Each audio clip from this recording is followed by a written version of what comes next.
All right, Coach. Another great game down the stretch. Had to get some stops at the end. They made their run, but just to see your guys pull through, I mean, you should be getting used to these types of games, even though it's still early in the season. Yeah, fun game to be a part of. We knew that Sacramento was going to come back and play harder, play more together, and do everything they could to try to carve out a win. And it was really a gutsy performance on our guys' part.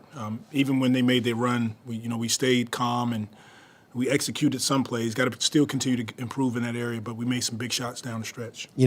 We've watched Brandon and Zion work on their two-man games after practice a bunch during this stretch here, and if you think of those plays down the stretch, it's exactly what they've been working on post-practice. It's good to see it translate to the court.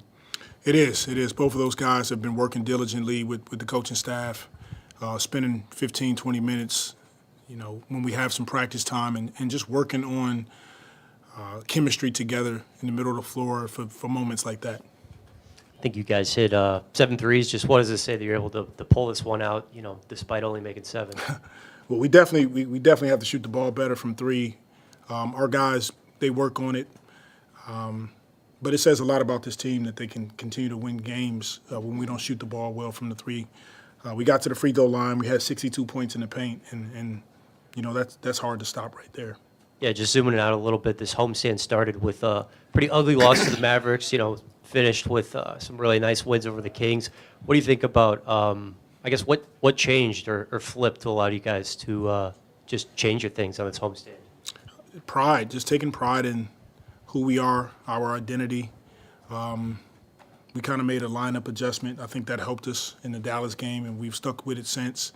And we want to take care of home court, and to our guys' credit in the locker room, they did that. What did you see in that fourth quarter, specifically at the start of it, that kind of allowed them to work their way back into the game? We were getting quality looks. We weren't making them. And when teams can get stops, multiple stops in a row, it fuels their offense, and they came down and hit some big shots, hit some threes, and they started to get some momentum.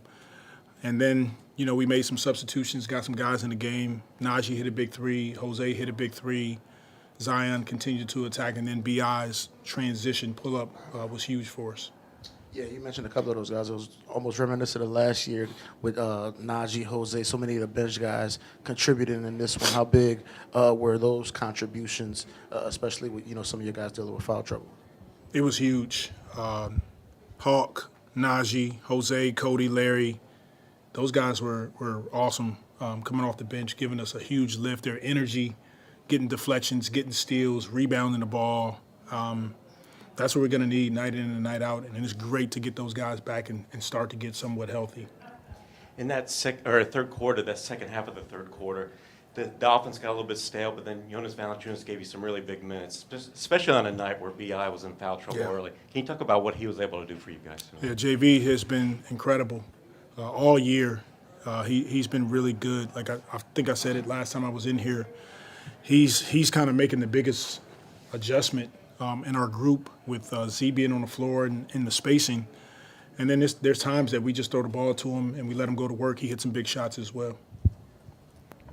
To kind of follow up on that, just how much has it helped Jonas defensively, having the lineup shift that you've made with Dyson and Herb up top, and his just the ability for him to not have to cover as much ground, and especially his ability now to help in protecting the rim, as we've seen him block multiple shots in a number of games lately. Yeah, absolutely. You're absolutely right. Dyson and Herb being on the ball, they get through everything. They're physical. Both of those guys are 6'7", and they have great instincts, and it allows JV to get out of pick and rolls early, gets him to the paint. He's protecting the basket. He's rebounding the ball better, and we like what we see from that group so far. You guys have won a lot of these games, playing good transition offense, a lot of second chance points, winning battle of the paint. A lot of your shooters are currently injured, 3 of them specifically. When they're, as they look to work their way back, do you feel like teams are going to have a difficult time kind of guarding almost 2 different styles of basketball? One really kind of bruising inside the paint, and all of a sudden you get all these shooters coming back, and they might open some stuff up. Yes, I think that's what makes us unique is that, we can play different styles. We got multiple guys that can handle the ball, multiple guys that can defend on the perimeter. we're missing some guys, and until then, we just continue to step up and play together, play the right way, trust each other on both ends of the floor, and then, hopefully we can get our guys back healthy, and we'll be that much more dangerous. How did Jose look in the locker room, and do you know if it's related to what was bothering him before? He looked fine from what I saw in the locker room. I'm sure if something's going on, we'll hear about it later, but he looked fine. Okay. Thank you, guys. Happy Thanksgiving.